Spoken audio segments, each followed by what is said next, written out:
is well documented, but only real fans of Chicago drill know about the war in O Block that involves Chief Keef's Glo Gang and Lil Durk's OTF. Let's take a closer look at this beef.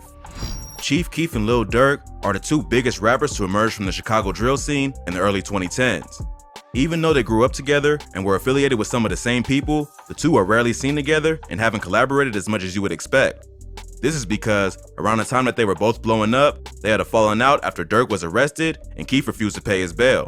Both Chief Keef and Durk grew up around the same area on the south side. Keef grew up in the infamous O Block on the 6400 block of South King Drive. Durk grew up nearby in the Inglewood neighborhood and even spent some time living in Parkway Gardens. They're both affiliated with the 300 set of the Black Disciples, but Durk also has his own gang called OTF, or Only the Family, and Keef has his own called GBE, or Glory Boys Entertainment. They were all cool with each other early on and would collaborate on tracks together, but all that would change in the summer of 2013 when Lil Durk would get arrested on a gun charge. On June 5th, 2013, the Chicago police got an anonymous tip that there was a man with a loaded gun walking around the area. They showed up to the 7200 block of South Green Street in the south side and found Lil Durk standing beside his car. When police approached him, they claimed that they saw him throw a loaded .40 caliber handgun into his Hyundai Sonata. Durk was then arrested and charged with unlawful use of a weapon by a felon. He had been caught with a gun once before in 2011 and sentenced to 3 months in jail, which was his first felony. So when Durk was arrested again, just 2 years later, the charges would be even worse and Durk was held on a $100,000 bond. Even though Durk had just signed a deal with Def Jam, he was still early in his career.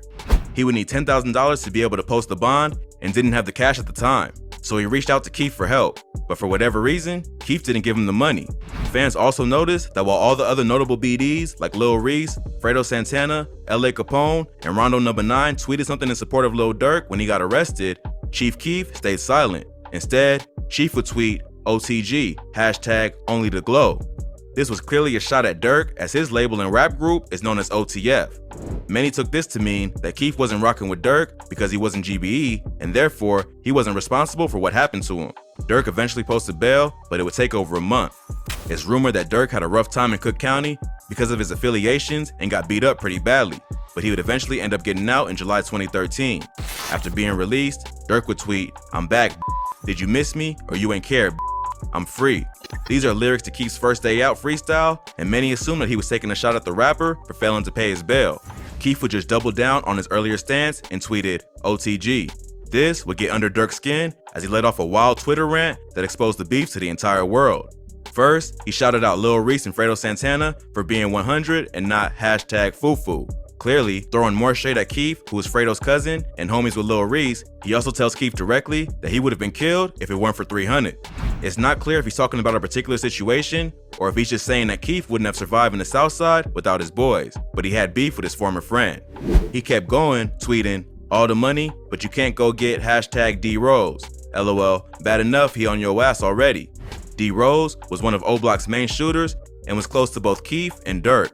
Keef has mentioned him in several songs, and D-Rose was considered a legend in Chicago for the work he put in on the streets.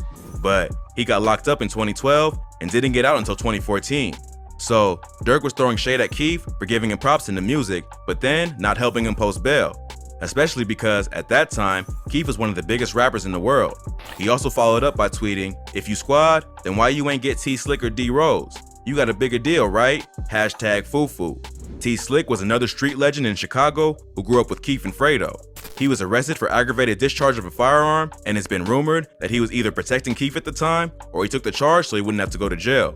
To this day, Keef's profile picture on Twitter is T-Slick's mugshot, which proves that Keef clearly has some loyalty toward him. But according to Durk, Keef turned his back on both D-Rose and T-Slick after he got rich and famous, even though they had his back growing up. He also told Keef he couldn't return to his own neighborhood, tweeting, "Where are you gonna spend it? Cause you can't come around here with it."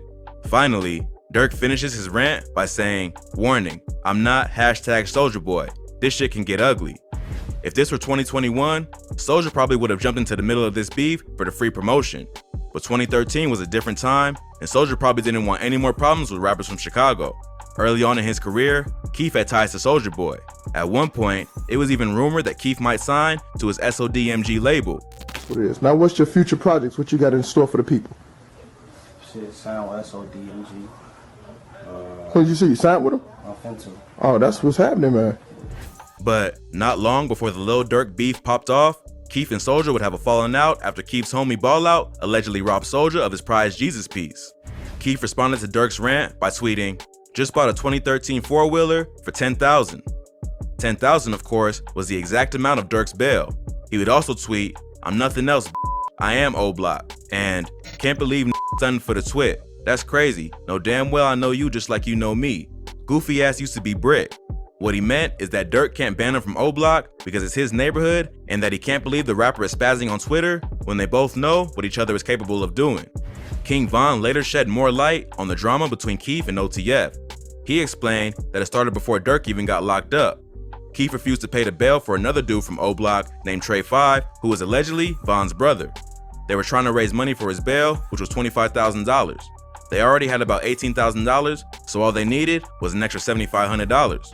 They called Sosa to see if he could help out, and he said he just spent $7,500 on shoes, so of course he could help. But when they called him again a week later, he kept telling them he had it, but never actually came through and bailed him out.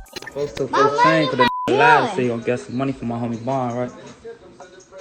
Like say we call him, and we ask for money and shit, and he say he gonna give it to him, right? So we say our homie booked the shit, his bond $25,000. We got $18,000, we need $75 more, right? So the said, he said, "Oh yeah, that's all y'all need, ooh. I just spent that shit on shoes, ooh." We, right. Why you say it like that though? Now we call him again like a week later or something. Like, damn, what's up with that money, gang? Like, whoa, you know, we trying to get folks out.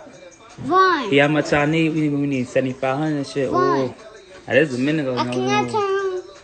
So now I get that. Folks get that. What do you say? Yeah, $7,500. I just do that shit in the club and shit. Ooh. So I'm see folks. I'm gonna take folks' chain off his neck and shit. I'm gonna take folks' shit to go get the bomb money. In May of 2013, GBE, OTF, and another set called Mubu that's affiliated with rapper King Louie had a joint concert. Some OTF affiliates decided to jump Keith for refusing to give up the $7,500 for cheifk's bail, even though he recently signed a $6 million deal with Interscope. During the fight, Keith's homie Ball Out ended up getting his chain snatched, although the rumors are that it wasn't even his chain. It was the Jesus piece he snatched from Soulja Boy. Backstage, they cornered Durk because they believe he initiated the fight. Lil Reese even choked Lil Durk for getting Ball Out's chain snatched. Nah, I been knew you was going on with Durk. I was right there when you choked Durk. Nigga, you telling me I don't know what's going on? Hey man, hey, I thought you ain't no shit, man. I want to get out with you. This my number, lock me in, whatever. Then, Durk would get locked up for the gun charge about a week later. At this time, the beef between O-Block and OTF was still small, which is why he reached out to Keith to help pay his bail. But Keith was probably still mad that Durk's people tried to jump him, so he refused to pay the bond. But Durk probably felt like their relationship was stronger than that and started to question Keith's loyalty after he got the same treatment as cheifk and D Rose. After the Twitter fight, the beef died down for a while. Apparently, they spoke on the phone and came to an understanding. It still seemed like there was tension, but it wasn't going to resort to violence. But not long after supposedly squashing the beef, Lil Durk would post a track list to his upcoming album with the caption, "My fave song off #Sign to the Streets." The song that was highlighted was called OTF Chief Keef Diss. This diss reignited the beef on Twitter, and Durk and Sosa would continue going back and forth. Then, Keef would repost the cover to Chiraq to LA, a Lil Durk diss track by The Game and Tyga. After that, Keef did a song with Tyga, who Durk was beefing with at the time. So Durk responded by doing a track with the Migos, who Keef and GBE were beefing with. Durk even brought the Migos to O-Block to shoot a video, which was clearly meant to get at Keef. The beef would reach a climax after a couple of O-Block goons allegedly broke into a house being rented by Keef and snatched his chain. In late March 2014, Sosa was set to appear in court for one of the legal situations he was facing. While he was in court, a crew of dudes from O-Block, including Boss Top and OJ, as well as a few members of another BD set called THF, broke into a home that was being rented by Keef and his former manager. They ransacked the house and stole tons of valuables, including designer clothes and sneakers. Keef's former manager, Brandon Zerer, was in the home at the time and called 911. Keef would later call him a soft-ass on Twitter for calling the cops. Keef showed up while they were still home, which is when Boss Top allegedly snatched his signature Johnny Dang chain and OJ snatched a chain from GBE Capo. A shootout followed and a 33-year-old named Terrence Smith was non-fatally injured. Boss Top and the other BDs then stole Keef's car and fled the scene. Keef brought Terrence Smith to the hospital but refused to cooperate with police, so no arrests were made. A police document from the Gang Enforcement Division was released after the shooting, and stated that the Black Disciples were having an internal conflict. The crazy thing is that before this all went down, Cheifk and Boss Top were close. Cheifk even gifted Boss Top a Burberry shirt that he was known to wear everywhere, so much that Mubu Crump would even put out a video clowning him for it. Billy, man, why every time we see you out here, you got this same Burberry Social shirt? gave me the shirt. I never take the shirt off. Billy. Why you even take the shirt off? Billy Social gave me the shirt. I never take the shirt off. Billy. Billy. Also on shirt off, on BD, huh? But money and fame can turn even the closest friends against each other, and it seems like Boss Top sided with Lil Durk for the war on O Block. That same day, Cheifk and Boss Top would go back and forth on Twitter, with Cheifk tweeting, "I clothed you, B, and put money in your limp ball pockets. And I ain't nothing like these, but we look alike. Way higher form and fashion, and I'm loyal. I was giving Lil Dirty folks in them clothes." He also dropped a wild bombshell, tweeting, "Folks, they stole KK clothes out her room. Detergent, deodorant, and all on Bloods. They stressed that shit, alright." KK is Cheifk's daughter, and in this tweet, he's telling the world that they didn't just take adult designer clothes, they took his 3-year-old daughter's clothes and random household items like deodorant and detergent. Cheifk even called out Boss Top by name, along with his former producer, Young Chop. Boss Top responded by posting a picture of a gun on IG with the caption, "F GBE," and told Cheifk to come to the hood that you say you from. He would also later release a music video where he can be seen flexing with Cheifk's stolen chain.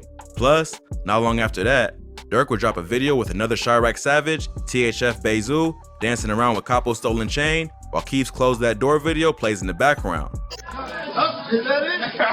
What video is Cheifk would respond to the video by saying, "I would say f OD, but I'm from there. That's my boy." Would say f OD, but that's my boy. You feel me?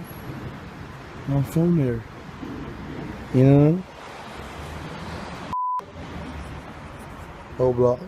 OD, of course, refers to OD Perry, the dead BD that O Block is named after. OD is allegedly Boss Top's cousin, but also a well-respected dude from the neighborhood, which is why Cheifk said he would say it, but it doesn't go as far as actually doing it. Several BDs from O Block had to check Cheifk for taking it too far, and Sosa didn't respond after that. But surprisingly, after that, things started to cool down. Cheifk finally left Chicago for good and moved to LA. He and Durk would continue throwing shots at each other for a few more months until they officially squashed the beef in August 2014. That month, Durk would tweet, "It's back, OTF x GBE, Chicago, we back at it, at cheifk, my brother, hashtag 300. And Cheifk would confirm the truce, tweeting, "Hey, at Lil Durk, what you on, bro?"